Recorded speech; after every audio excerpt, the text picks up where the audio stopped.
Fancy meeting you here in this little old place. Gee, that was a high register. Sorry. Sorry if your dogs are looking at you wrong. Oh my God. I am such an idiot. I I I'll show you. I've got some things on my mic, right? Including a clip that looks like a cockroach. It's plastic, see, not alive, but I just forgot that I put it there and I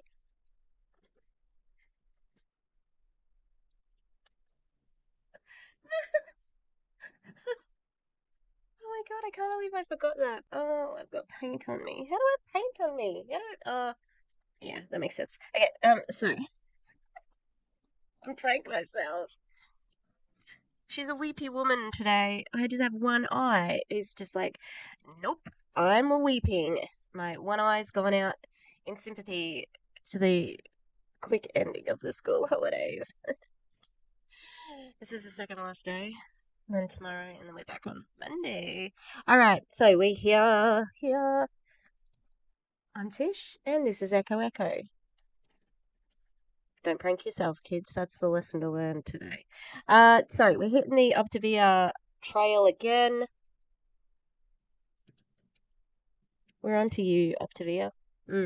As we know, Optavia, well, in case you're new to the channel or new to MLM, anti-MLM content, Optavia is a weight loss. I need to fix that. Let me write a note so I fix the curtain behind me because it's sagging in the middle. Aren't we all? Aren't we all? What did they do? They have diet plans. They also sell food, which is overpriced and over processed, even though they say, well, everybody's eating processed foods. Yeah, including your fuelings.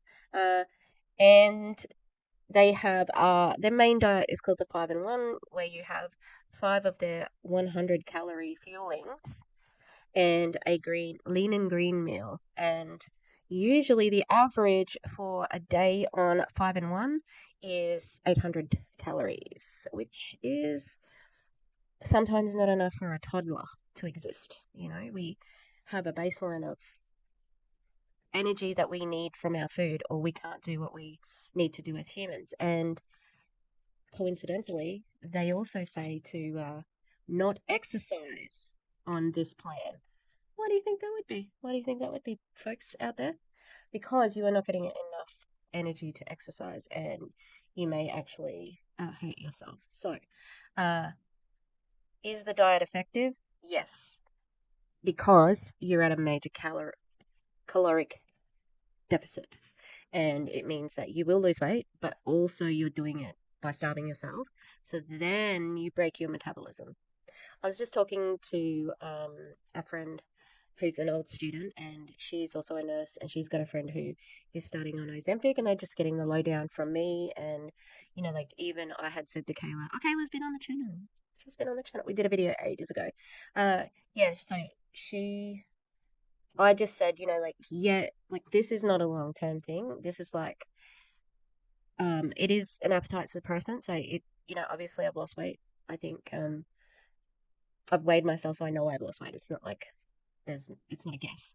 Um, but what do I need to do when I get to my goal is to work out how am I going to make this work for my normal life, and how am I going to transition back into like eating more food, introducing more, like looking at how to get that caloric deficit, or not deficit, like balance, so that you're eating enough, but you're also burning as well. Yeah. So, but that's something for down the line when we start to look at like the goal and all that sort of stuff. So, the other thing that Optavia does really, really well, where's the brush gone, is can't find anything today. Only a cockroach, fake cockroach. Is that they mix their diet MLM with religion. And so this is what it's about. This was called Level Up, and it was run by a team in Optavia. I don't know if they have a name, because he's got his branded stuff, Doug Wood. His brand is from church boy to millionaire, because they're the two things that are important to him. And his wife's brand is Kick Fear in the Face. So I don't know if they have, the Believers and the Kickers. That'd be a good team name. Bit of a mouthful. Yeah. So if they're taking team names, the Believelickers. Oh no, Tish, why did you say that? I should not have said that. All right. So we're keeping on going. We're up to Havila, someone, and she came out and she's got a twin, and she didn't want to be the fat twin because her sister had lost weight by Optavia, and she's like, I want to be the fat before picture. Ew, ew, ew. Fat people. Ew. No, she didn't do that. But she did say, I don't want to be the fat. I don't want to be the before picture. And she's talked about how she sort of got into preaching by she was writing a daily devotional for like a month or something, and that sort of took off, and people were using her daily devotionals. And then she said, and then I do sermons like this, and I'm like, honey, you are at an MLM product conference, like an MLM conference. This is not a sermon, so that makes me not happy. And yeah, so we're up to that. The beginning of the video, if you go back and watch, it's a bunch of people. If you want to see all of the testimonies that the people did, like, because I didn't do all of them because it was just like so painful and the worst acting I've ever seen in my life. And I've seen bad acting, okay? I'm a drama teacher for young people. I've seen bad acting and they were terrible. So if you want to watch that, go and watch DeeCee's full coverage. Good on you, DeeCee. I couldn't do it. She's the GOAT. I just sent her that message. Like not just to say, I've been talking to you. You on the screen, me. Gonna go from big to little. Well, I just taped a whole heap that was not in the right spot. So we're starting again. So she's been talking about how she had dyslexia and learning difficulties, and how she thought at one point in time she was illiterate, and like she took it to turn it around and be a superpower, and obviously she's written books and so on now, so she's overcome it. Woo! All right, let's keep going. What is the one thing that is keeping you from living a powerful life? What is the one thing that's keeping you from living a powerful life? We did some surveys, and like I said, the existence of MLMs? Nah, that's not it. The arrogance of children that I teach.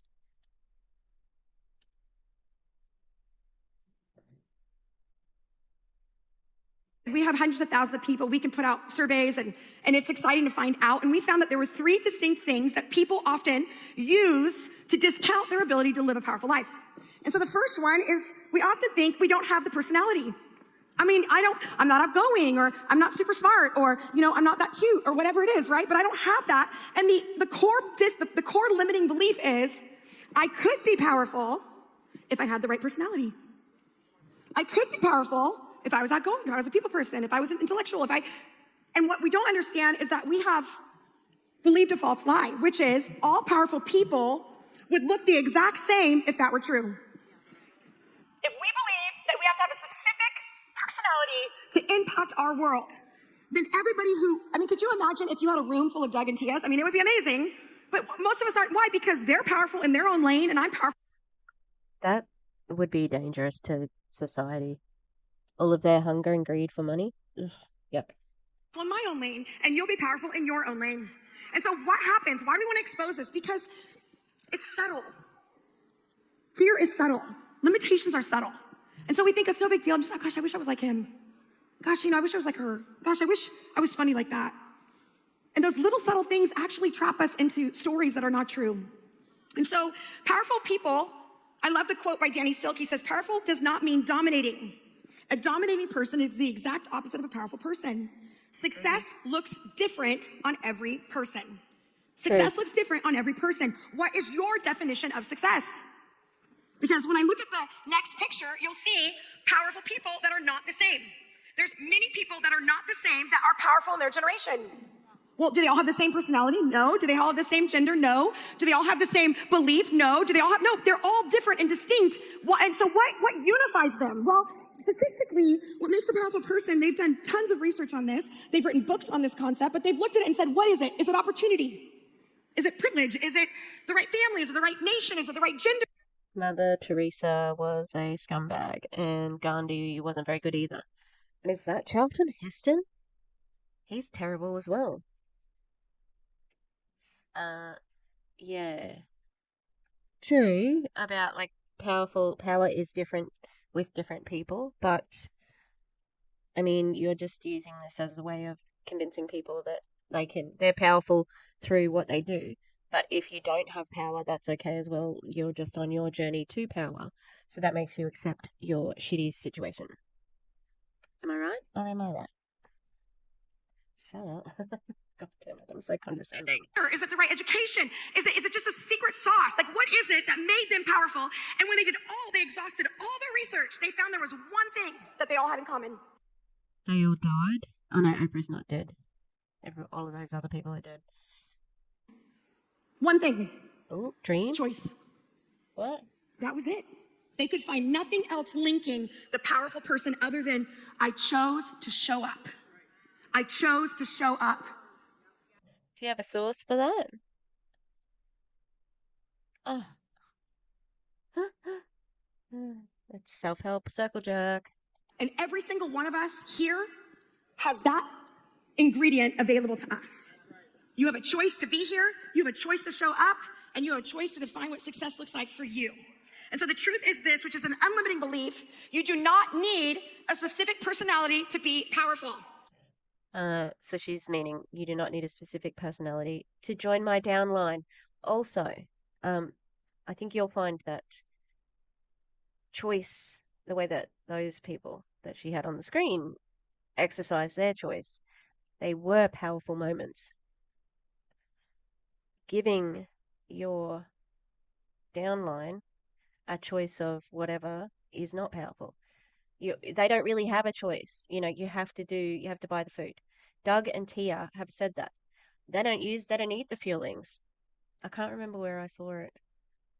But they said that they buy the food because, well, they didn't mention PV, but everybody in Optavia has to have PV where they're actually buying things so that they meet their monthly quotas, you know?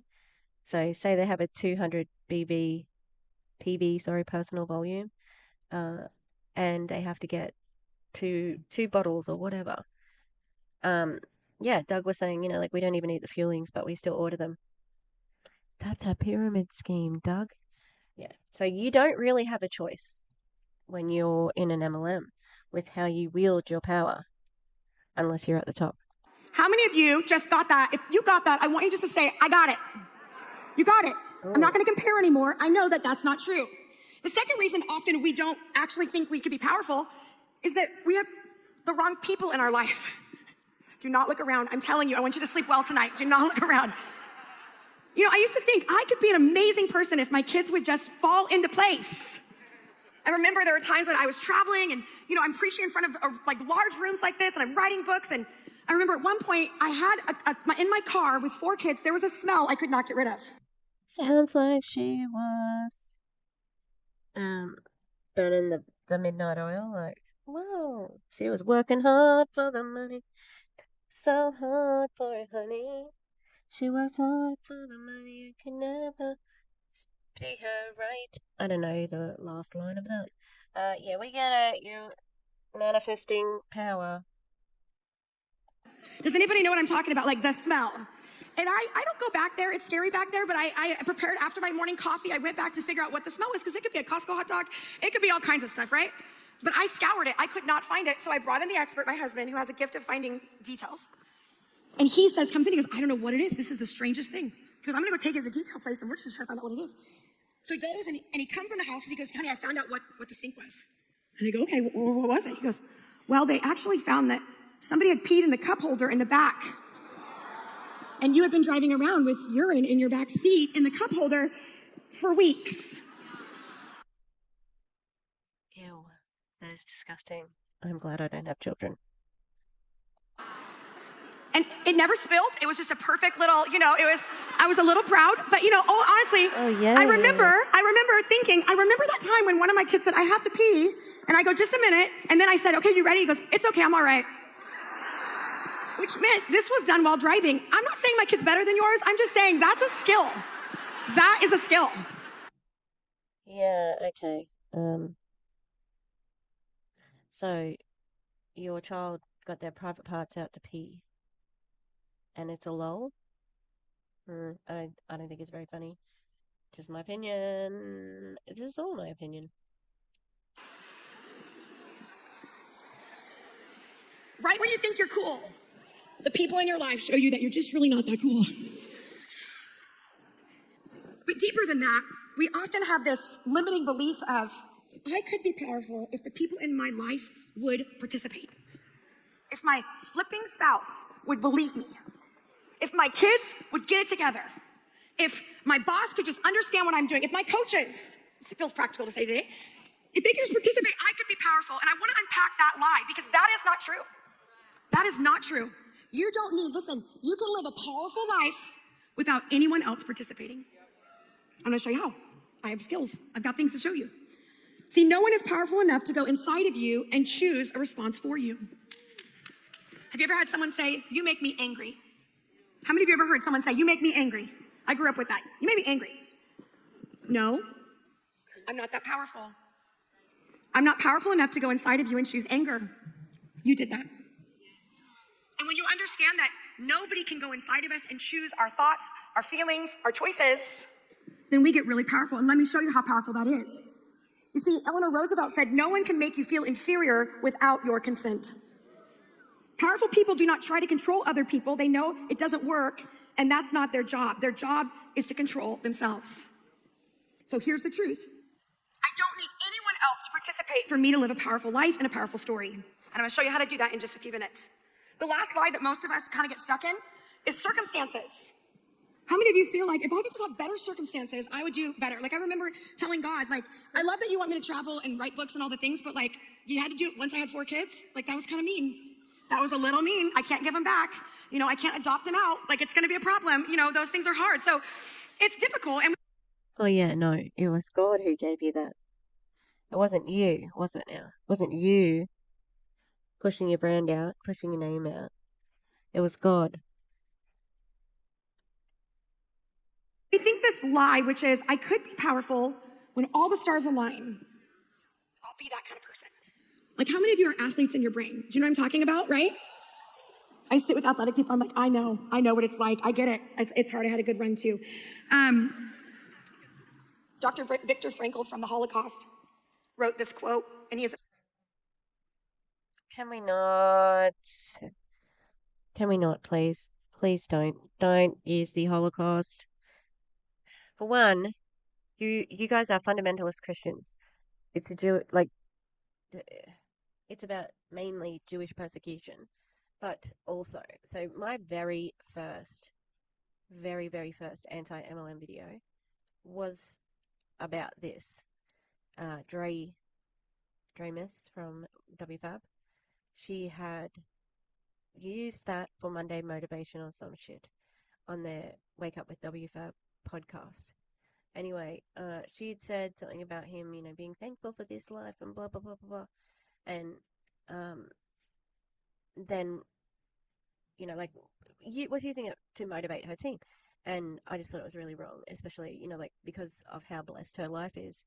And comparing it to what the life of Viktor Frankl, well, it wasn't Viktor Frankl, sorry, it was, oh no, she used Viktor Frankl, but there's another one who I was thinking of, Eli Weiss, and he was in with Joseph Mengele, and he was a doctor, so he saw a lot of carnage. But Viktor Frankl is saying they're all similar stories because the survivor stories of the Holocaust are pretty crazy. However, it's not yours to use for inspiration.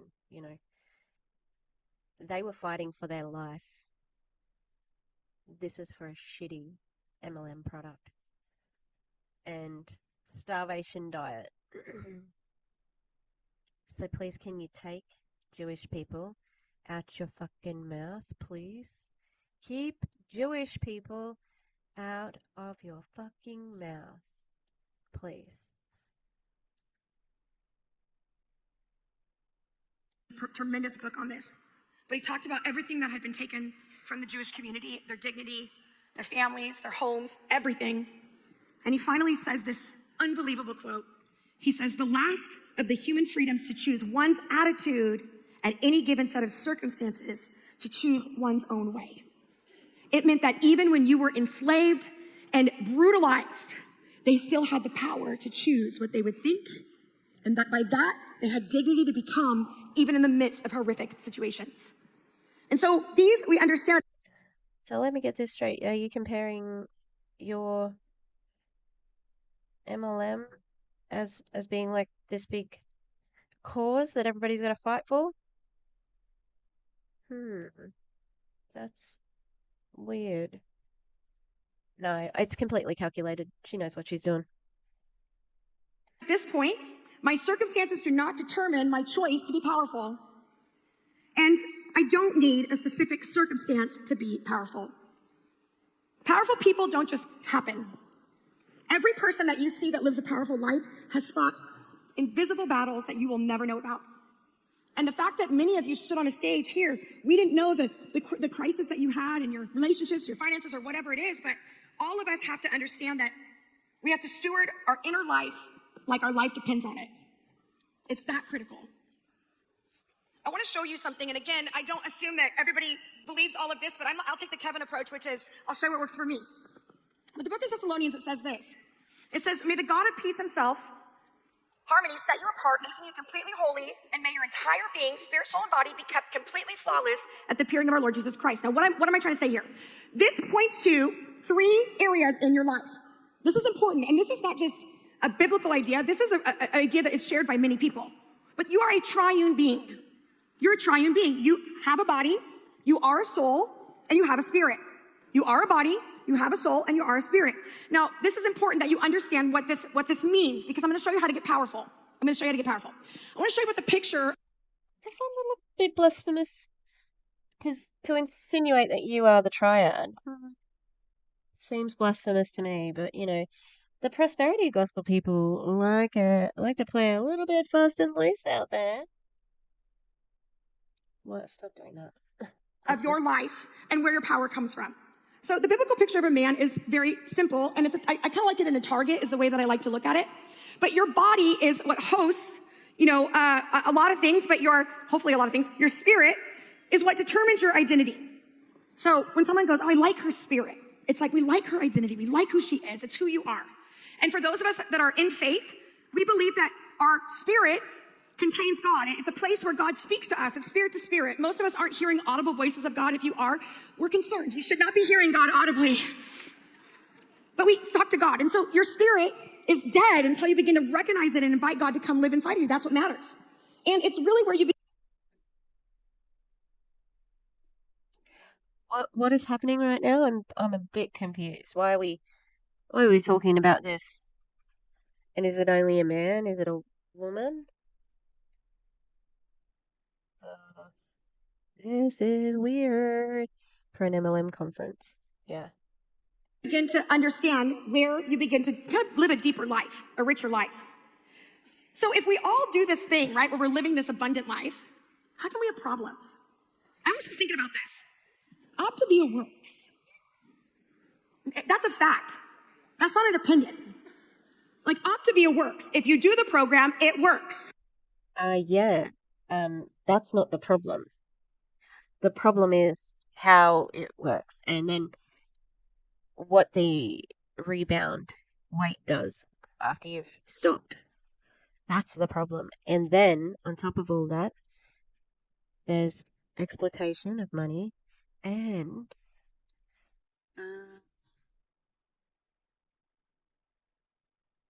what was the other one I was going to say? Yeah, like it's even if the diet works, it's a means to an end for the recruiting. Okay, it's about that. That's what it's about. It's about the money. It is about nothing else except for the money. The program works because it is a starvation diet. That's it. Not for any other reason, not because you're powerful, not because of God, not because of anything. All right? Because people convince themselves that that's what's right.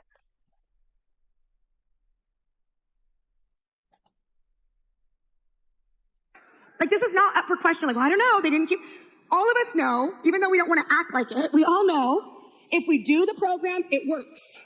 So why do we have problems? We have problems because of something called our soul. Oh, she seemed like she was so close, No, the problem is exactly what I said, the rebound weight and the fact that it's very expensive to buy the food. Okay? And then on top of that, we have uh, exploiting your religion. So you feel like you have to do it, otherwise you're not doing the right thing by God. So yeah, it's not about the soul. All right, it's not about the soul. All right, thank you. This is important. You might go, well, I'm just going to power my way through it. I'm going to show you how to let go of some things that will help you get powerful. So your soul is your mind, your will, and your emotions. Your mind are the thoughts that you think. Your will is where your determination and your decisions come from. And your emotions are where your feelings come from, how you experience life. And each of those areas needs a direct strategy to be powerful. This is important. So your mind needs to be renewed, which means you need to take each thought and evaluate and say, is that serving me? And is that going to be good for my future? So your thoughts, most of us will battle in our minds more than anything else in our life. Your mind is your constant companion. You will win and lose in your mind. And you showed me somebody who is winning at life. I'm telling you, they have an active battle in their mind that they are winning. Because your mind wants to go to the most familiar place. We think our mind wants to be powerful. No, it wants to be at a familiar place. And so it's very important to understand that your thoughts want to take charge, but you are in charge of your thoughts. And you get to lead your mind. I always say your mind is like a junior hire. Like they want to eat all the snacks, they want to do what feels good, but ultimately it's not a good choice. And our minds, if not guarded, will lead us into places we don't need to be. And so our emotions often get healed through counseling or whatever you go to. And Counseling or whatever? Do you mean God? Prayer? Counseling sounds good. Do you want to talk about that some more? Because it is good to go to counseling or to psychologist, psychiatrist, Our will gets clarified and surrendered. And all of this, these three areas, all make you you. So this is your personality. This is who you are. You have unique thoughts than the person sitting next to you. You have unique feelings about why you're here or who you are. And you have a unique determination and decision in your life. And this is what makes you you. Nobody looks the same because all of that is a work in progress. All of this is where we get to change our life. It doesn't happen by, oh, maybe God will make me do it. God's not going to make you do anything. Listen, if God was really going to make you do something, don't you think he would have slapped that apple out of her hand? I mean, let's just talk about theology, right, for a minute. Like, let's save the whole world. Just like, let's go back in time, God, and smack that apple out of her hand. Like, you know what I'm saying? Like, this is where we stay powerful. This allows us to have our own mind. What? How the hell does this work? What are we talking about? So we've got to go back so it's about temptation and choice, and the ultimate choice being whether you should bite on the apple. I mean, is that what are you trying to say? Everything's forbidden fruit except Optavia fuelings? That's kind of what I'm getting out of it. Oh, this play button. Our own emotions, our own desires, and when you change this changes your life. This is why you have people say, I hate these environments, church environments, because they're hypocrites. Have you ever heard that before? They're hypocrites. And you go, well, maybe they're not serving the same God I am. No, we're serving the same God. They just don't understand these three areas are their stewardship. And they've got to actually steward these areas. So how does that work in our life? Well, our body also is our stewardship, which is our muscles and bones and five senses and action and speech, and all of that comes together. And so now you are a triune being. You have a spirit you can ignore. You don't have to live with it alive, but you can live with it alive, and it makes it a whole lot easier. You have a soul, mind, will, and emotions. That's your responsibility. That's where your life is going to happen, and that's where your decisions are going to change. The course of your life happens here. And your body, unfortunately, is going to leave us at some point or another, but we steward our bodies because we want to live a full and abundant life. Oh, the way we steward it, is it through Optavia, like looking after your body? But why are we looking at a biblical picture of ourselves? What the hell has that got to do with anything? You know what? I'm going to make her faster because I want to get through this. I do have to go to the shops today with my dad. My dad borrowed the car yesterday. We've been trying to get a mechanic to come to. Okay, we'll see how we can get a mechanic to come to the house to just diagnose what's wrong with my dad's car. So it's annoying. Where's the play button gone? The best version of ourselves. All of this. So here's what I want you to understand. Powerful people invest in becoming the best version of themselves. Where does the best version of yourself happening here? Like as in here in this room? Or here at Optavia? Or amongst that biblical picture of man? I must have missed it. Powerful people are learners. They read books. They listen to podcasts. They decide, I'm going to learn about that. I'm going to grow. I'm not just going to take it from my mom and take it from my dad and, make sure my husband's got that. No, like I'm going to continue to grow. And the older you get, the harder it is, right? But as we get older, all of a sudden, as we begin to grow, we begin to steward, all of a sudden we begin to become the best version of myself. My best version is going to be different than Deborah's. Deborah's smart. She's not as cute, but she's really smart.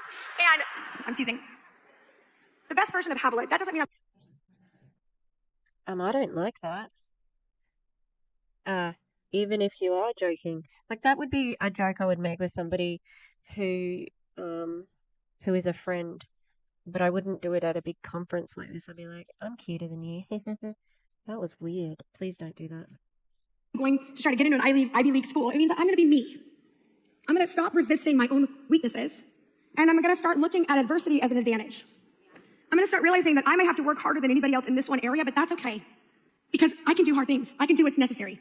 I've written 11 books in the last 10 years, and every one of those books has required me to do triple the amount of work as anybody else.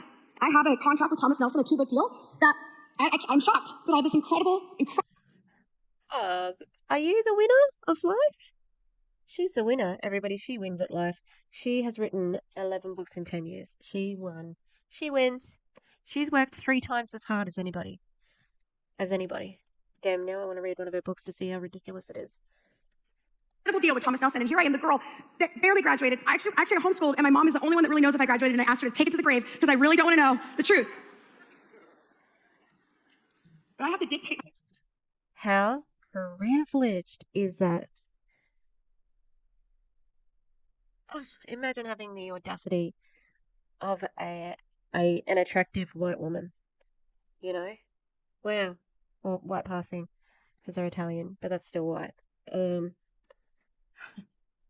And yet I am a success. I have had such a hard life.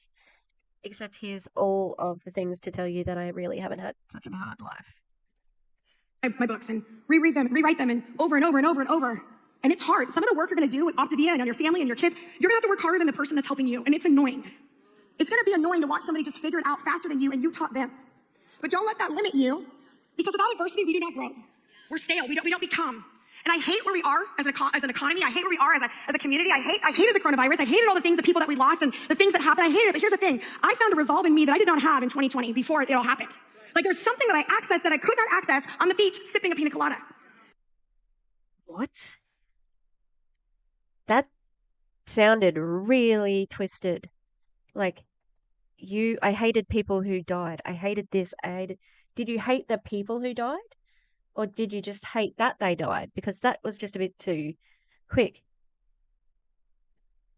And now to say, obviously before the pandemic, she must have had a pretty cushy life. And then during the pandemic, you have to work harder because people, couldn't go to your courses or whatever, or go to big, especially for church people during the pandemic. How are they going to get people to tithe? How are we going to get our tithing if we don't actually have church? And that's where they became online. I don't know. I just didn't like the way she delivered all that. It was all very the pandemic happened so that I could be great, so that Optavia could be great. And that's just fucking gross. It's all of a sudden we go to the worst case scenario, and instead of avoiding the worst case scenario, we go, you know what? It is fine. I made it through the 2008 recession. We're gonna make it through whatever comes. You know, it's like we stop making these smoke screens dictate what we're gonna do and how we're gonna be, and we start saying, no, I'm the author of this story. I'm not the character on the news. I'm the author of this story. And when we get powerful, all of a sudden we begin to go, wait a minute, I'm gonna take advantage of this time because there's not everyone's gonna lean in at this moment, but I could grow something that nobody else is growing, and I could get skills that I didn't have time because it was growing so fast. So all of a sudden, I now have time to actually figure it out. Ew. This is disgusting. Oh, I'm so happy the pandemic's happened so that I could get better at my business. And your business is fucking an MLM, you know, and this isn't a solo thing. A lot of reps have told this story. You know, this is going to be, you'll hear the old school people when they talk about how they got into MLMs to start with, they'll talk about the 2008 market crash. There's a heck of a lot of people who got into MLMs after that because the realist, like everything, you know, economy tanked. You know, that's Ray Higdon, that's Eric Worre, that's Danielle Mioli, you know, all of those older school people, that's when they really picked up on MLMs. And we're going to have similar stories in the future with the pandemic. I joined during the pandemic, I've been laid off, blah, blah, blah. It's been a blessing, but that's gross. To use it as a tool and to use it as a leveraging point against people and why they, you know, aren't as good as me and blah, blah, blah, because, you know, like I made the most of being at home and blah, blah, blah. Gross. Once again, proving that Optavia is gross. You know, it took me many years to talk about this publicly, but when I had my second son, I wish you didn't say it because it's stupid. Makes you look very callous, in my opinion. to a pediatric appointment. While I was at that appointment, the doctor asked me, how are you doing? I said, not very good. And she said, I think you have postpartum depression. And when she said it, I began to cry.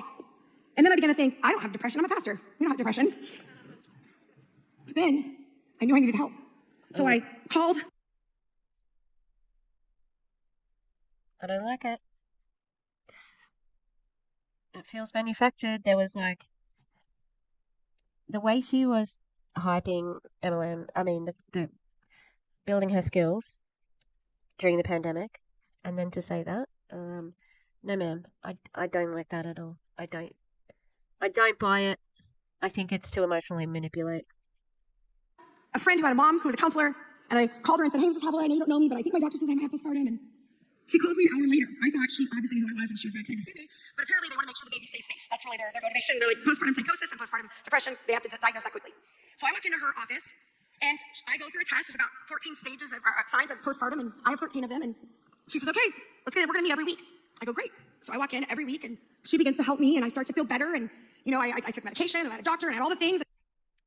I'm glad to hear that and that she's saying it was positive. So talking about going to therapy is really, I think that's a good thing for other people. And all of a sudden, 6 months later, I'm weaning off the medication. I'm feeling amazing. And I thought I have shown her, like, look at me, like, look at how amazing I am. Like, I came out of depression and I am just so powerful. And so I say to her, okay, I'm almost done here, but like, can you just tell me what your opinion is of my life? This is not a good thing to ask your therapist. I would like you need to write that down. Do not do that. This was a weak moment. And so I said, what do you think of my life? And she said something that makes me want to punch her in the face. I felt it. She goes, well, you would have been in here eventually. The baby just got you here sooner. And I was like, you don't know me. No, I didn't say that, but I felt like it. And she goes, you have no ability for longevity in your life. You're a yes girl. You don't know what belongs to someone and what belongs to you. You're so... This never happened. I don't believe it. No way. No, didn't happen. Don't believe it. In my opinion, that's just my opinion. A therapist would never say that. Never. Ever. So that makes me think that she probably didn't go to a therapist for this part. No, don't buy it. Not buying it. Busy keeping everybody happy and building everything everybody else wants you to build, but you don't know how to be here 30 years from now. And I said, well, what do I do?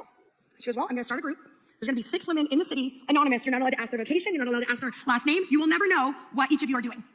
And we're gonna sit for an hour and a half every week, and we're gonna talk through what it looks like to live a healthy life. I'm gonna show you what's yours and what's not yours, and I'm gonna teach you longevity, and I'm gonna give you what she gave me in the hour and a half that we have together. No, I'm teasing, in this moment together. So the first thing that she teaches me. So is this not your therapist's activity then? Is this not the therapist's intellectual property? Because, yeah, okay. Is that powerful people understand the difference between boulders and backpacks. Do you know the difference between a boulder and a backpack? This is important because we often think that we're just supposed to help a lot of people, but we don't know how to actually know when enough is enough. How many of you are pleasers? Don't look around. How many of you have people that are dependent on you?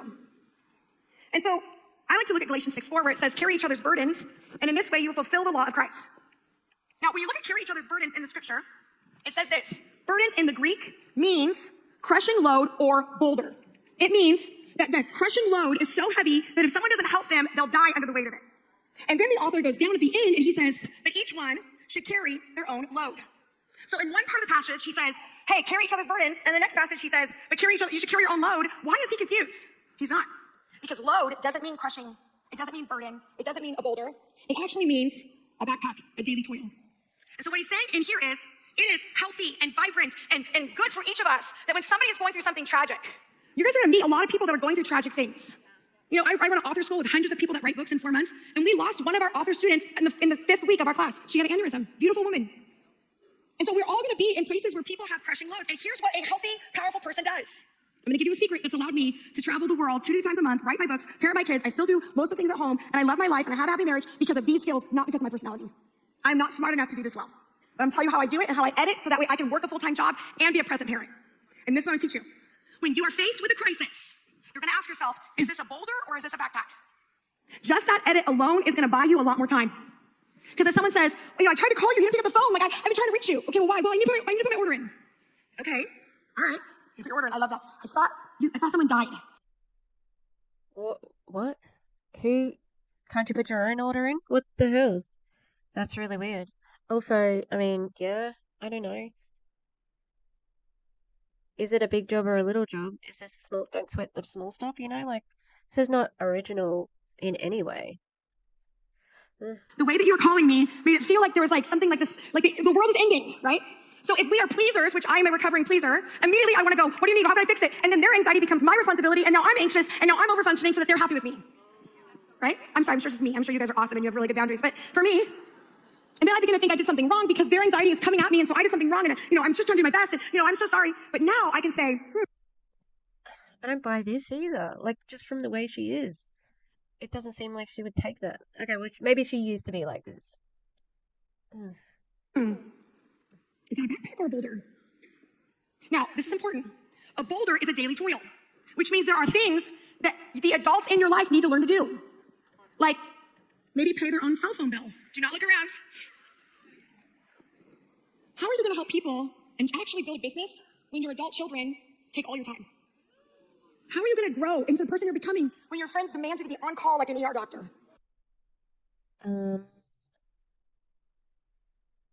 Does this mean you want them to be on call for Optavia? Is that what I'm hearing instead? Because it's okay to. That felt really pointed, your tone is really pointed right now. That somebody's looking after their adult children. That's okay. Do you understand what it's like out there for people who aren't a pastor and writing devotional books that lots of religious people are buying, and then also leveraging that fame and recruiting a bunch of people to be in Optavia in your downline, so you're making a lot of money from that?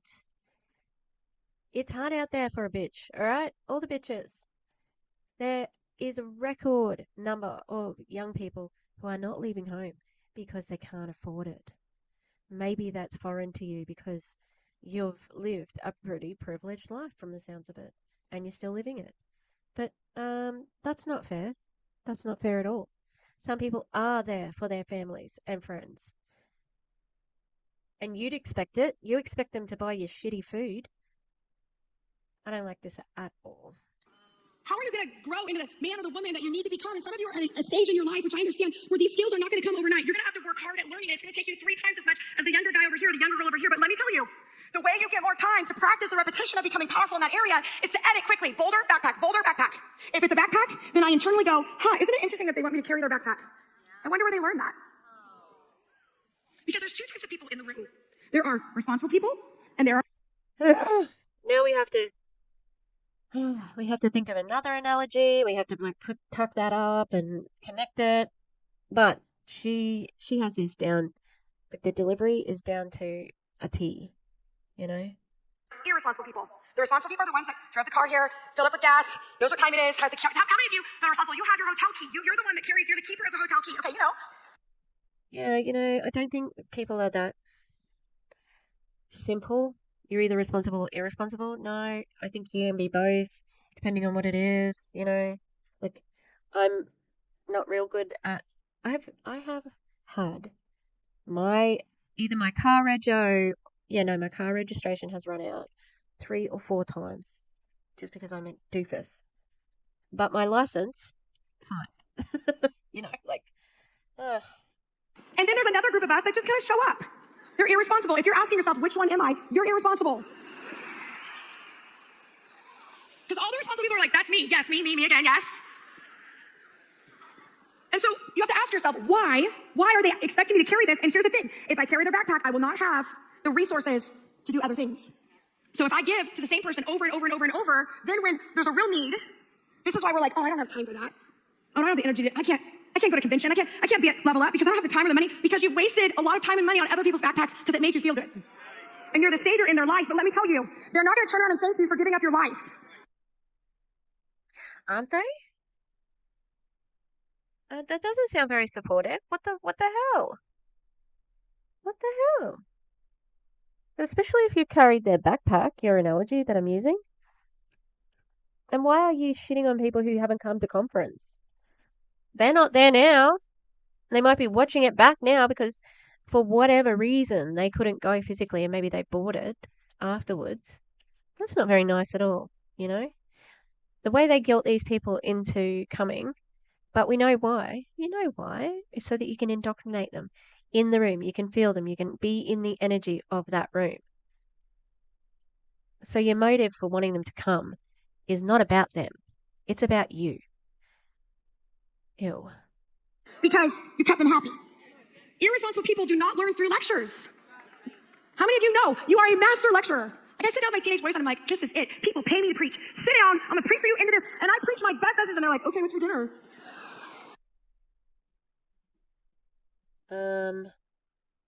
It's not the same. Even as a person who is not a parent, I know that it's not the same. So, yeah. I'm like, I don't know. Why don't you ask your other parent? And I lecture. I'm good at lecturing. I mean, I make points. I'm funny. You know, when you see somebody who just probably has not been told the truth about who they are,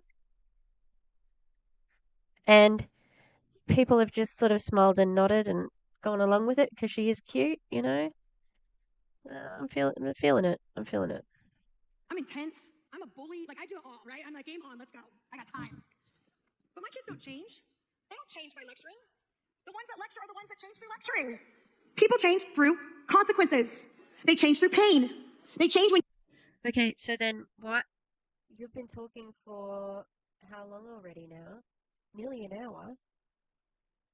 Do you think that this is not a lecture? Because it is. And you just said people don't change through lectures. Hello? You no longer allow them to treat you that way. You can't, well, you can't treat me that way. So you telling them that is going to make them treat you differently? No. When you start to say, internally, I'm not going to be around that for that long because that's disrespecting me and you. I'm not doing it. And so people... So what's the difference? One is telling somebody that you have a boundary. Setting up boundaries is important, and you can do it. You can do it verbally like this, or you can do it by just not being around the person. Like, however you set up that boundary, as long as it's safe for you, that's all that matters, right? So, Who cares? Just shut up. With backpacks are so used to all of us carrying their backpacks, they get really upset when you don't take care of them. All of a sudden, you're unloving, you're unkind, you're not a giver, you're not available, you're not the person I thought you were, you're not my best friend, you're not. And here's the thing, many of you are going to find favor in this, many of you have found favor, and many of you will find favor, and there'll be people that will come out of the woodworks with backpacks. It's not uncommon for me to be going somewhere and somebody to throw out a backpack at me. And I go, oh. And inside I think, oh, no. My giving goes to boulders. My giving goes to people that would be crushed under the load of poverty, not having food, not having fresh water, not having school lunch, whatever it is, that's where our giving goes, because that's a boulder that if we all pick a piece, it becomes a manageable load. And so what happens? Well, this is important.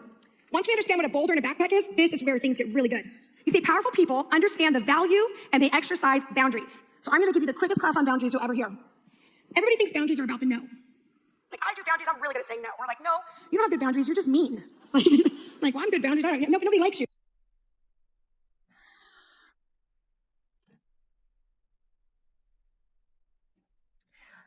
What the hell? Nobody likes you because you say no to things. That is ridiculously toxic. That's so bad. Like, are you kidding me?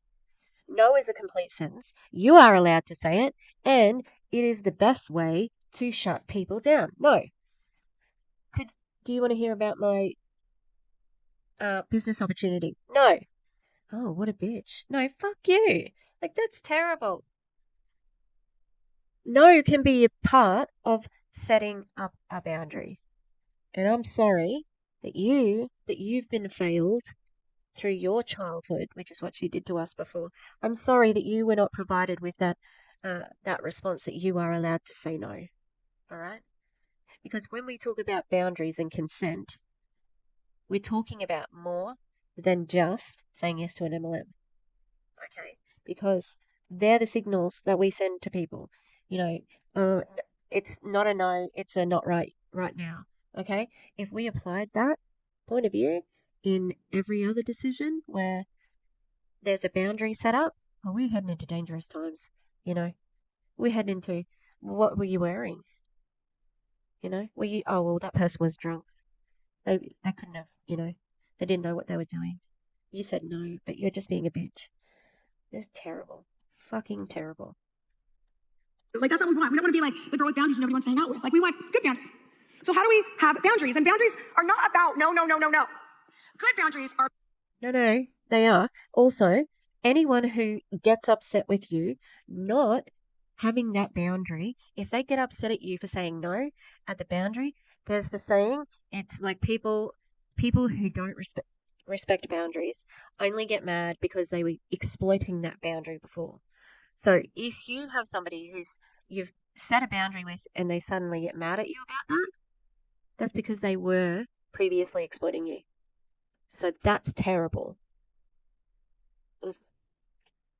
That's probably the worst thing she said. About what I'm saying yes to. Because once I know what I'm saying yes to, then my no becomes automatic. And psychologically, if all we do is focus on the no's, then we tend to do the no's. It's like, look at that. And so healthy boundaries is actually you becoming the author of your life. Where's my time? Where's my resources? Where's my talent? Where's my relationships? And you're doing a life edit. You inventory. What do I want to say yes to right now? And when you say yes to that, then it's no, I'm not going to go out and have dinner with 5 different people every single night because I want to be there for my kids. And they only talk at 9 o'clock at night because they're teenagers. It's mean. I used to think when my parents were raising us, I'd be like, why did my parents always go to bed? Like, we had crazy things in the house when they were asleep. Do you guys remember that? Like, your parents would be out and you'd be like, I'm going to stay up and monitor this craziness that's happening in the house. And now I'm like, it's 8:30. I'm like, well, I'm just going to pray they stay safe. I'm going to bed. Like, I'm so tired. Nobody told me how tired I would be. You know what I'm talking about. So what's a boundary? It's an invisible property line and a line of responsibility. It's the areas that you are fully responsible for and fully empowered to steward. There are 3 specific areas that when you leave here, nothing has to change in your life today, and you'll feel powered. You'll feel empowered. You'll feel like you know what you're supposed to be doing. So I like to call it your yard. And your yard is your own unique space that's yours. It's your own world. And your world is your responsibility. Everything is an analogy. Everything is like something else. I have a metaphor. Here's a metaphor. I think that what you just said about boundaries was fine. We understand. I understand. So like we moved into a home and the neighborhood happened to have a lot of older people in the neighborhood. I didn't know that until I saw how many lawns were being mowed consecutively through the day. I was like, wow, they're mowing their lawn again. Wait a minute, this is odd. This is not, my yard looks terrible. And so I realized, wait. And so our neighbor Mike mowed his lawn multiple times and his yard was pristine. My yard, not so much. But it would be weird if I walked out to Mike and said, Mike, I know you're retired. It's clearly obvious. You have time. I'm out of control. Clearly I had too many kids, and there's really no way to fix that. So help a sister out. I'm on my lawn. You would go, that's weird. It's not Mike's responsibility. Why? Because it's your yard. And this is what boundaries looks like. It's knowing what's mine and what's yours, and being so clear that we no longer try to micromanage people around us. And if we steward our yards really well, we have very little time to criticize how somebody else is taking care of theirs. So let's talk about this. Ooh, she's like, mic drop. No. Because, did you hear me just use, I said no to that. Doesn't make me mean. I can be mean, but I'm not mean in that situation. So you're saying that if somebody walked up to you in your yard and said, come and mow my yard, you wouldn't say no? Because you would. And you just said before, we don't say no when we're setting up a boundary. For a minute. The first thing that's in your yard, is your feelings. Everybody say feelings. Feelings. Okay, so feelings. Feelings are what you feel about life. And here's the cool part. Feelings have no moral value. I'm so glad that she defined feelings for us. They have no moral value. Well, if you have a feeling of hatred against somebody for something that they can't control, for example, if you have a feeling that you don't like trans people, yeah, that is morally wrong. Okay? Because you can't you can't help being trans. Like, it is a real thing. So there are some feelings that have moral value. Okay? Having a sense of superiority in your life, especially if you are cis-het white, okay? That's a feeling of superiority that is not morally good, because you fail to see that other people are your equal, and that can cause trouble. So it's going to be a no from me, dog. There's no good feeling, bad feeling. They're just neutral. They just give us information what's happening on the inside of us. Feelings are that thing when, my depression would like to say fuck you to that as well. Like, yeah, that's a feeling that is not neutral. And she talks about having postpartum depression. Like, hello? When we first got married, he asked me this question. I was like, I don't know how to answer this. He said, do you know how much gas is in your car? And I was like, well, there's no light. Like, I have gas. He's like, do you watch the lever? No, I just look for the light. That's how I know. There are people on the earth, psychopaths, that see what's in their car. And I'm teasing. And so the light comes on. We've got another metaphor. Great. For all of us, the emotion that we experience, we were taught, for many of us, that's bad. Don't be angry. Don't get anxious. Stop. But that's disrespecting the information your body is trying to tell you. So when we have an emotion, I'm on. You would go, that's weird. Something would be multiple times. It would be fabulous. So let's talk about this for a minute. The first thing that's in your yard is your feelings. Everybody say feelings. Do you know how much gas is in your car? And I was like, well, there's no light. Like, I have gas. He's like, do you watch the lever? No, I just look for the light. That's how I know. There are people on the earth, psychopaths, that see what's in their car. And I'm teasing. And so the light comes on. For all of us, the emotion that we experience, we were taught, for many of us, that's bad. Don't be angry. Don't get anxious. Stop. I don't get anxious. But that's disrespecting the information your body is trying to tell you. Yeah. Also, please don't call people psychopaths for knowing how much fuel is in their car. So when we have an emotion, now this is important. All of a sudden, you got to make a phone call and you feel anxious. Instead of saying, I'm not anxious, I'm kicking you in the face. You got to do your work. You have to go deeper and say, why am I anxious? I don't know. Is now the time to be like, what? This is a business. This is a business conference. Why are we talking about this? Because you want people to have an association of warm and fuzzy with the business. Did I start feeling anxious? Well, it's this person. Well, why? Well, I think I'm afraid that I'm not going to have all the answers they need. Well, is that true? No, that's not true. I have a whole book and a resource, and I'm allowed to not know. I'm allowed to say, I'll have to find that out for you. And so all of a sudden we stop denying it, but then if we actually acknowledge our emotions, it gives us insight into a deeper level of core beliefs and values that begins to shift our life. So your emotions are the ones that they tell you what's going on the inside of you, and if you get really good at this, you'll understand what's happening and why you're not going forward. I was in North Carolina last Friday, and I got into bed, and I'm an Optavia person. Like, I have the feelings, and I love the feelings. I love the bars. The rest of it, I have a lot. And I'm like, that's kind of the insider secret, is like, just get the bars. But anyway, so I'm very strict. I'm like, I tell the host, please don't take me to dinner. Oh, okay. So you maybe I thought that was weird because, like, aren't you supposed to love everything? Just the bars. I wonder how much the bars are expensive. Everything's expensive. Sorry. I'm very healthy. I'm an athlete, obviously. I'm teasing. And like just put some fruit in my gift basket, some bars, and I'll bring them home to my kids because they basically only greet me if I have something for them at this point in my life. That's what my life has become. So I sit down, there's this chocolate somebody gave me, and I like climb into bed, and I can't fall asleep, and that chocolate is talking to me. It's like, you deserve it. You are a working mother. You've traveled 14 hours to get here yesterday. You're gonna leave tomorrow, travel 14 hours back, and you deserve it. I'm eating the chocolate, and then I go to bed. That sounds like, and I do not have any qualifications to be saying this right now. That sounds like disordered eating and giving value to eating that. Do you know what? Food has no moral value. FYI. Food. Okay? I feel bad. Dang it, I'm better than this. I know this. This is not good for me. Now, I could deny that. Oh, that's a shame. That's dumb. Stop. Or I can ask the question, why at that moment did I eat the chocolate? You see, self-awareness is the power of transformation. When you know what's going on the inside of you, you can develop into the person that you were created to be. So if you don't know, let me tell you, nobody else around you knows why you're not doing it. So the only way they get access to information is if you'll do the work to figure out why this isn't working or why this is working and figure out why you keep roadblocking and sabotaging your success. So I sat on the plane and I realized, what was I feeling? I think I was feeling anxious. Why was I feeling anxious? Because people spend a lot of money to bring me in, and I only have a few moments, and what if I can't deliver what they want? What if I'm having a bad day? What if I say something wrong? And then all of a sudden I start doing my work and I realize, where did that come from? That came from an idea that I have to do it perfectly or I'm doing it wrong. This is what I'm talking about. Mature people do the work. They figure it out and they find out, and all of a sudden it disempowers that emotion and it allows me to live a powerful life because now I know I don't need to be anxious. I'm allowed to make mistakes. Adults make mistakes. Adults don't know how to do everything. It is okay to be learning. I've never been 45. I've never had 4 kids. I've never been in this city at this moment in this room. So I'm not going to hold myself to an expert idea of an expert when I've never been here before. And for some of you, you need to let yourself off the hook. You're not an expert. You're a beginner. You're a learner, and that is okay. Holy, she's the same age as me. Sorry, I was just looking. I'm trying to download the second half of this, and it's proving difficult. So, that's why. And I'm like, I've got a painting here that's in the road, and I'm looking around the corner at the screen. Oh God. Oh, does this finish soon? Because I am hungry. Allowed to learn. You're allowed to grow, and you're allowed to figure it out right where you are. Okay, I'm gonna keep going.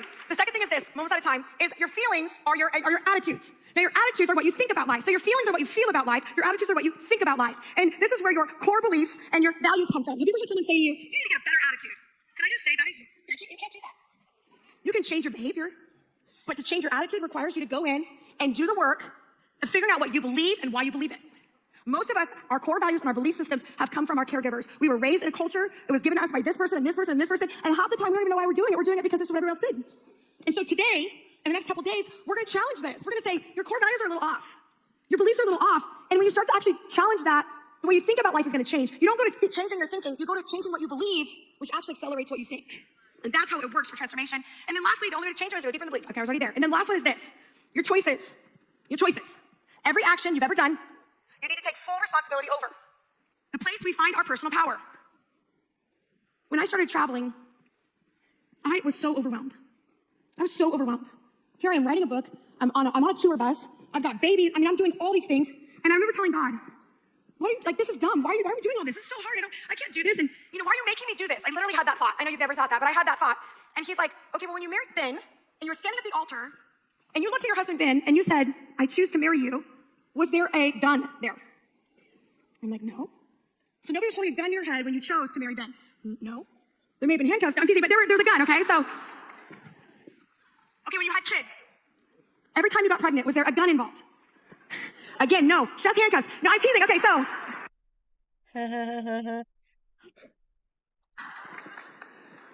Listen, it is so funny. We got pregnant so fast. Daniel has gotten Deborah and I mixed up. Daniel has hugged me like I am Deborah. And let me tell you, he has pulled me in and been like, oh, and I'm like, I'm Havila. Like I literally yell, I'm Havila, and I get pregnant really fast, so let me go. That's why I don't do hugs. That's genuine. Okay. Yeah. Handcuffs. Haha. I don't know. I'm just annoyed at this point, really. Why I don't do frontals. No, I'm teasing. Okay, so I'm not in church. I'm allowed to talk a little bit more like this. Okay, so you have to go back to every origin you feel powerless in. Yeah, you're not in church. So why are you talking like you are? And you have to go back to that exact moment when you said yes. Was there a gun when you decided to be a coach? No. Was there a gun when the person, I mean, you know what I'm saying? Like, you have to get to that point, because if you don't take full responsibility. You don't need a gun. You guys persuade not using a gun. You have things that are like guns, though. Who's this dude here? Take your hat off. Where do you think you are? How rude. What do I care? Yeah, like the things that you use to keep people in your MLM may as well be a gun, okay?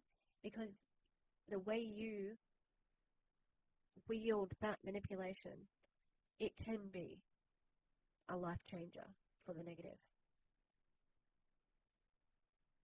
And if it's, I have to, you made me, this isn't working, my husband had me do this, my wife had me do this, my family's sabotaging me. If you do that, you can do that, and you can spiral, but you're not gonna be powerful. It's the moment that I go, every choice I have made has led me to this moment. Some I like, some I hate. That's fine, but also it's like you're allowed to be in the struggle, you know, like you're allowed to be anxious. That's okay. And what I have done that I don't like, I'm gonna change. I'm not gonna hold myself in prison to those choices, and I'm going to actually work my way out. So I'm gonna show you this. This is important. Everything that you have had happen in your life right now is a fact. A fact. So you're here in the room, fact. You're with Optavia, fact. You're married or you're not married, fact. You have kids or you don't have kids, fact. Any opinion, belief, filter, or emotion that you have wrapped around that fact is a thought. And that thought was chosen by you. So I can sit in a room with everybody else. I mean, you look around, we have a diverse. Is it a thought? Woo! Woo! I'm talking under here. Thought. Thot. Anyone? People, and I could be sitting here going, I don't like this, I don't like what they're doing, I don't feel like they really are talking to me, and I don't feel like this is relating to me, and the person right next to you who's sitting in the exact building at the exact moment with the exact fact around their life, they could be a single mom, they could be a working mom, they could be a dad who has a full-time job and this on the side. There's somebody in this room that has the exact same situation, and they're having a completely different circumstance. Why? Drugs. No, I'm teasing. Why? Possibly, hopefully, okay, but whatever. So, pharmaceutical. Okay, let's just keep going. So, why? Because at the origin of that thought, they either chose it or they dismissed it. They chose, I don't like that, or I like that, or I don't believe that, or I believe that. And once you choose that thought, which is yours, it's your thought, it's your interpretation of your life, your situation, your gender, your personality, the way you look, that's your interpretation. I'm sorry, it is. You might have had some people confirm it, but it's your interpretation. Then that thought becomes a feeling. So if I walk in the room and I think, oh, I don't know if anybody cares I'm here. And then all of a sudden, I don't want to sit by anybody. And then all of a sudden, I just don't feel like I'm doing anything with my life. Then after you have that feeling, all of your choices begin to align, not with what you feel, but at the origin of the thought. If you get married and you have the thought, I married the wrong person, that thought can linger for a long time. And then all of a sudden, you start thinking, I don't really feel like I like them. They're not really my thing. And then all of a sudden, you start feeling distant and you start feeling like we made a mistake. And we might go, well, it's this year, 2020, that's the bad part. No. It happened, or 2020, what year are we in? 2024, 3. You give children a quarter of your brain. I'm lucky to be talking, okay? I got pants on, so I'm winning. So, that came all the way at the origin of that thought that now disempowers you at this moment. So why are you talking about this, Havila? Because the moment you take full responsibility for this moment is where you get your power. Where you get power. There are things I can't change. I'm a mom. I'm a working mom. I'm not a trust fund baby. I wish I was. I did not marry for wealth. Next time, maybe, but this time, no. I have grown in my intellect, but I'm not a super smart person. I still have dyslexia. I don't like reading. Yeah, isn't it good that we have audiobooks now, though? Don't tell me that you don't have money. You would not be speaking on this stage if you didn't have money or power. So I'm not going to feel particularly bad for you for your lot in life, especially if you have published books and a contract. So, yeah. Writing takes me longer than I'd ever wanted to take. Fact. And the only reason I'm living a powerful life is not because the stars aligned, but because I took personal responsibility of every fact. And I decided I get the filter. I get to choose what I'm going to interpret that as. I get to be the person I want to be, who I'm called to be, and no one gets to dictate that. And I don't care what your opinion is or what you think your thought is a fact. It's not a fact over my life. Okay. So are we going to acknowledge all of the privileges that we have? Because you've already told us that your family was immigrants. That's going to be, that's a bit tough, admittedly. All right. But then you said that your grandfather became like some sort of high legal office thing, high-powered attorneys in New York. That's a big deal, okay? That will get you living in a certain bracket, even if you're not a trust fund baby, okay? Yeah, that's all right. You're not Hailey Bieber, but you obviously have privilege. Okay? And then we add the other privileges. Probably parents are probably still together. Okay? That's becoming less important these days anyway. Pretty privilege. All right? White, cis, het, married, blah, blah. It is privilege on privilege. All right? So your hard life cannot compare to some people who are immigrants as well, like Optavia and Herbalife, they target Latino people. Yeah. So, like your privilege there is major. All right. You don't have to, there's no cycle of poverty for you. You're not on that track. All right. So I think she's trying to do the Rachel Hollis, I am relatable. You think I want to be relatable? She's trying, but she's not relatable. I'm sorry. And so when you get really clear on that, then when someone comes up and goes, I don't like the way you did that, you'll go, interesting. You think that's a fact? That's your thought. So why am I teaching all this? And I'm out of time. I want you to understand this. So as your role gets bigger and things get demanded of you and everybody's, asking things of you, you're going to go like this. Spirit, soul, body. Okay, the spirit of my body. Is it my mindset? Is it something that needs to be healed in my heart? Or is it my will and determinations that I need to figure out? And then, they have a need. Is it a backpack or a boulder? Okay, it's a backpack. Okay, cool. You guys, you go for it. I know it's uncomfortable, but, I'm sorry. I'm not your mom. And you do that. And then you get into your yard and you go, okay, now I have some time at a conference level up. Like, I want to learn skills. And we're like, okay, what you can do right now is think, what am I thinking about? What's the story I'm telling myself? What's the narrative that I'm believing right now that's either serving me or hurting me? And I'm going to be honest about that narrative. That's a thought. What am I feeling right now? I want to act like I'm excited, but I think it's anxiety. And so be honest. I think I feel a little anxious. Why? Because I have a core belief that I cannot actually do this. And that's not going to serve me. And then lastly, my choice is, Tia did it perfectly. Where are you? Here. Now. I don't know where West, or something like that, right? You get so clear. When you sit in a room with all of you. You sit in a room and you go, I know who I am. I know what matters. I know what to steward. And I know how to be powerful in any environment. And so I don't go to bed worried about what people think of me. People don't like me. People like me. It doesn't matter. If you don't have my home phone number, you don't have an opinion. I don't care if I am your thing or not your thing. I'm 20% people. I'm just not going to be there. And that's okay. It doesn't matter. What I know is that I steward my inner relationships. I steward my thoughts. I steward my feelings. Because the only person I'm the deepest relationship with is myself. And myself, I deserve the respect to acknowledge my feelings, choices, and attitudes. And to move forward. Does that make sense? All right, good. So stand with me for a minute. Just stand right where you are. Because I want us to get really clear. Culty. Okay, just want you to close your eyes for a minute. Culty. Close your eyes for a second. And I want you to think about your life right now. And if you are feeling the weight of the world, if you're feeling like this is a lot, if you're feeling overwhelmed, I want you to ask yourself, whose backpack am I carrying? Whose backpack do I need to give back? Who's taking my strength? Who's taking my clarity because I'm so busy pleasing them that I'm not actually loving myself well? And for some of you right now, as you sit here and you think about a backpack, you're going to know immediately what needs to go back. You're going to know it. And you're going to act like you don't know it because you're uncomfortable with the thought of giving it back to them. But you're not going to get on the other side. What if we want to give back the backpack that our upline gave us? Can we give that backpack back? That was a mouthful. A breakthrough if you don't give that back. So you're going to trust God that He'll take care of them and that they are adult enough to take care of that. And for some of you, you're good at that, but you know that there's this heart, you have this heart to help people. And I believe that right now, if you were to dig a little deeper, you would see that there's a boulder that's crushing some sort of community or lives that you go, I want to be a part of helping them carry that boulder. And that's where my business will thrive. I want to help people. And whatever that is, I want you to make that commitment right now. Like my energy, effort, resources, and time are going to be towards helping that boulder become a manageable weight in those people's lives. And then for some of you, you've never thought about your yard before. You're like, I've never thought about my yard. And maybe you've thought your spouse holds your feelings. There's too many metaphors. And your boss holds your choices. And maybe your mom holds your thought about life. But I just want you to imagine your yard. Some of you, it's a beautiful garden. Others of you, maybe it's in the wilderness, got a stream next to it. Maybe it's in the desert, like we are today. I want you to think of that yard right now, and I want you to think about, do I like what I'm growing? Do I know what my thoughts are, my feelings, and my choices? And I want you just to imagine that in the four corners of this yard is all that matters right now. This is where life happens. This is where transformation happens. Is there some weeds in your yard that you need to pull? Be courageous enough to pull the weeds. Are there thought processes that are not serving you? Are there emotions that need to be healed and acknowledged? Are there choices that need to stop? That you've acted like you're powerless to somebody else, but you know you've made the choice. Take back your power. Take back your authority. Take back your life. So you can walk into any. Take it back from Optavia. Because all of the things that she's describing, it's like the things that are a backpack. And you know what? Optavia is not a backpack. It's a big fucking boulder, all right?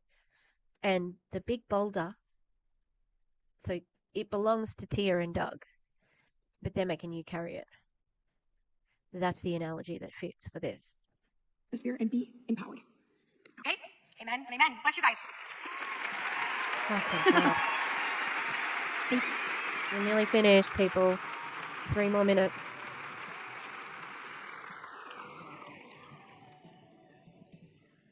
What do you guys think? Was that good? Why did you wear the same? I'm telling you, I have lived with her. I was in a womb with her. I have done a lot of life with her. And every time she speaks on this, I'm like so convicted because I'm like, I got to figure this out, right? I've got to figure it out and I've got to take control of my life. So how many of you just felt like a little overwhelmed with the revelations of like, wow, I got to get some stuff together in my life, right? Like I got to figure out my attitudes, feelings, choices. I would encourage you to go back. The ones, all of you have taken notes, go back, mull it over, think about it. I think most people would be like, what were all the analogies? There was a monkey and a stone and a yard and a boulder and a Even if you don't know what they are, ask your spouse. They will tell you. They'll tell you what attitudes you have and choices and all that good stuff. But I just want you to know that we're all in process and we're all doing it together. So we are going to do a little bit of announcements before we go. So Marinzas, are you guys ready? Yes, yes. Wow. Woo-hoo! Was that not an amazing night, you guys? My goodness. Such an incredible night. Woo. So for the next hour, I'm just kidding. I'm like, I'm ready to go to bed. I think you said that joke last year. She said 8:30, and I thought, yeah, I'm about ready to go to bed. With that, please get quality sleep for yourself tonight. Yeah, especially if you were dancing. Oh, I hope Doug's not wearing capri pants. He's even got silver shoes. He sold the bit. It's very difficult to do sometimes when you're in an Airbnb, you're hanging out together, you're pinging off the energy, but please do everything you can to get some quality sleep because tomorrow it's going to be amazing. Absolutely amazing. Just so you guys know, 7 a.m., Tia's going to have some praise and worship here in the sanctuary. It's optional. You're more than welcome to come join us. We would love to have you. It officially starts at 8 o'clock. The doors are open. You can come on in. And 6. Oh, no, she said 7. I don't know. It was going to be kicked off right there. So we want to see you fresh and ready to receive in the morning. So can we just say we all love each other so much, and there's like thousands of photos we want to take. Let's save a lot of those thousands for tomorrow so that you can sleep really well tonight. And when you leave. Does that mean like they're like that? So don't do it now. Go home right now. Make sure to turn to your neighbor and then look down on the ground and pick up some trash and take it with you. Let's leave this place cleaner than what it was before. I used to be a part of a program in this thing, and man, I was one of the dudes that cleaned up the church. Just so you know, and you'd be amazed at what happens after conferences sometimes. So let's make the guys that clean up be like, okay, let's go home now, because they're awesome. With that, let's have an awesome night. Have a good night, everybody! See you tomorrow morning. All right, we're done. And here I am thinking I'd get to watch the second half, but I think I'm going to leave it there. I'll show you what I'm painting. This is like the best thing I've ever painted, okay? It is. Like, that is amazing. Look. I am so impressed with my skills.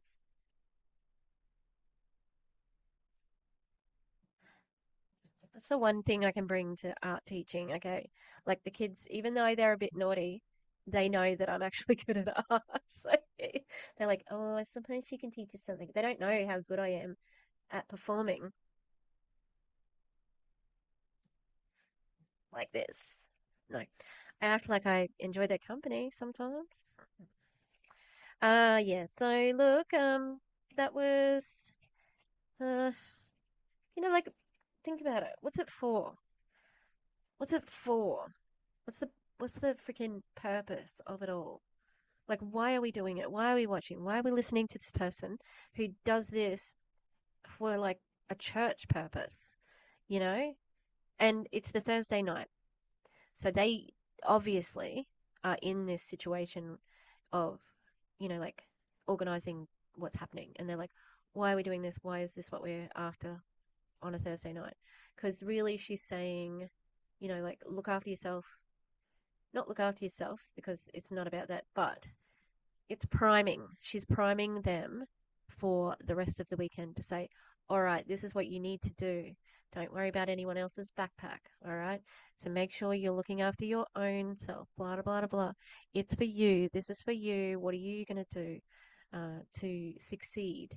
Because, like, what's in your yard? Whatever.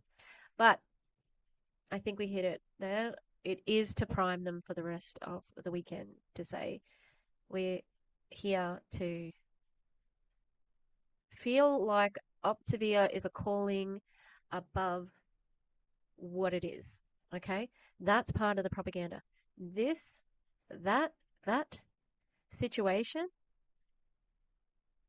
they sell diet products. Okay? So imagine somebody who just works in like a supplement shop. Um, they just sell protein powder and connected to the gym. And they went to this big conference where they, you know, and they made it like this. Like that would not make sense to anyone. Like, how does that get us more customers? It doesn't.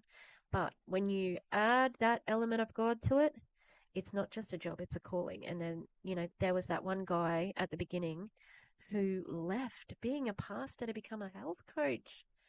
And he went and told people, and they even said to him, are you sure you're not? Like, this is the calling that God wants me to do. God doesn't want anyone in a freaking MLM, especially a diet MLM. Like, that's crazy.